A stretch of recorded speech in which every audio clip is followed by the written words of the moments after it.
Magtitrap tayo. Uy, nandun sila oh. Tara sila natin. Tara, tara.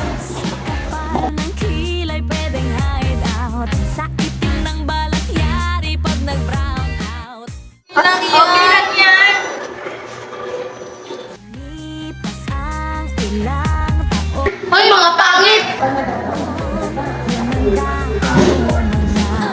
nakita mo ako ngayon. Wala, ang fresh talaga natin, Bes. Wala, oo nga. Tignan mo sa salamin. Pangit yun talaga. Pangit. Hoy, alam niyo ba na bawal yung ginagawa niyo dahil mayroon tayo anti-playing sa ating paaralan. Salamat, Jessa. Mari makikitulungan sa aming glow up. Sige. Tara.